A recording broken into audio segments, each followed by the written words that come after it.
ഇങ്ങനെ കുത്തിർന്ന് ഇളിച്ചാട്ടുണ്ട്. ഇവിടെ ചായക്ക് എത്തൂല്ല കടി. മനുഷ്യന്മാരായ കുറച്ചൊക്കെ ബോധം വേണം. ഇവിടെ എത്ര ആൾക്കാരൊക്കെ തിന്നാനുണ്ടെന്നില്ല. എന്തെങ്കിലുമൊക്കെ കടി കൊണ്ടുവരണം. നിങ്ങൾക്ക് എന്തെങ്കിലുമൊക്കെ ഉണ്ടാക്കി കൂടെ ഇങ്ങനെ കൊണ്ടുവന്ന് ഇങ്ങനെ അണ്ണാക്കി തിരികെ തരാന്ന് കാത്ത് കിടപ്പതേ.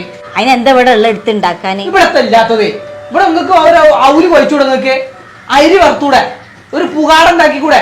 ഒരു ഇലട ഉണ്ടാക്കിക്കൂടെ? ഒരു അരി വറുത്തത് ഈ പെരയിൽ ഉണ്ടാക്കിയിട്ട് എത്ര കാലായി? അതൊക്കെ തിന്നാൻ പൂരേക്കണം ഇവിടെ. എന്റെ അമ്മക്ക് ഞങ്ങൾ ചെറുപ്പത്തിൽ ഇവിടെ അരച്ച പിന്നെ പത്തിരി ഇട്ടീന്, നല്ല ചോറ്റേരി കൊണ്ട് അരച്ച് പത്തിരി ഇട്ടീന്. നിങ്ങൾക്ക് എന്താ ഉണ്ടാക്കിക്കൂടെ?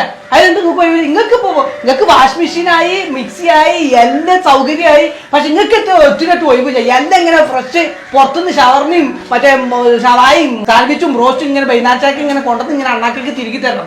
നിങ്ങൾക്ക് പണിയെടുക്കാനാവില്ല, ഒരു സാധനം നിങ്ങൾക്ക് ഉണ്ടാക്കാനാവില്ല. അതാണ് നിങ്ങളുടെ പ്രശ്നം. ഞങ്ങളൊക്കെ ചെറുപ്പത്തിൽ ഇവിടെ എന്നും ഇവിടെ ചായക്ക് കടിഞ്ഞിന് വൈകുന്നേരം അരി വറുത്തുണ്ടീനി, അവല് വെച്ചിട്ടുണ്ടീനി, അരി ചായ ഉണ്ടീനി, എന്തൊക്കെയാണ് പുകാടുണ്ട്. ഈ പെരന്റെ ഉള്ളിൽ ഒരു പുകാടുണ്ടായിട്ട് എത്ര കൊല്ലായി? ഈ പെരന്റെ ഉള്ളിൽ ഒരു അരി വറുത്തിട്ട് എത്ര കൊല്ലായി? ഇന്റെ എന്താണ് അമ്മിമേൽ അരച്ചിക്കാണ്ട് വൈകുന്നേരം ഇവിടെ പത്തിരി കിട്ടുന്നീനി. നിങ്ങൾ അമ്മി കണ്ടുകൂടെ ചോക്ക? അമ്മി അങ്ങനെ എത്താന്നറിയാം നിങ്ങൾക്ക്? നിങ്ങൾക്കൊക്കെ സൗകര്യങ്ങൾ കൂടി പോയതിന്റെ പ്രശ്നമാണ്. എല്ലാം ഇങ്ങനെ കൊണ്ടുവന്നാൽ എന്നും ഇങ്ങനെ നിങ്ങൾ അണ്ണാക്ക് ഇങ്ങനെ തിരികെ തരണം എന്നാൽ നിങ്ങൾക്ക് എത്തും ഉണ്ടാക്കാനാവില്ലല്ലോ. നിങ്ങൾക്ക് ഏറ്റവും കൂടുതൽ സമയമുണ്ട്, എന്നാലും നിങ്ങൾക്ക് എത്തും ഉണ്ടാക്കാൻ ഒഴിവില്ല. ഇനി ഈ പേരിനുള്ളിൽ ഒരു സാധനം ഞാൻ മേനാൽ കൊണ്ടുപോയില്ല. ഇനി ഇവിടെ മാനിക്കാൻ ഉണ്ടാക്കിക്കോളി. കൊണ്ടുവന്നിട്ടില്ലേ ഇങ്ങനെ കുത്തിർന്ന് ഇങ്ങനെ ഇളിച്ചാട്ടോ ഒന്നും തിന്നാണ്ടാവില്ല.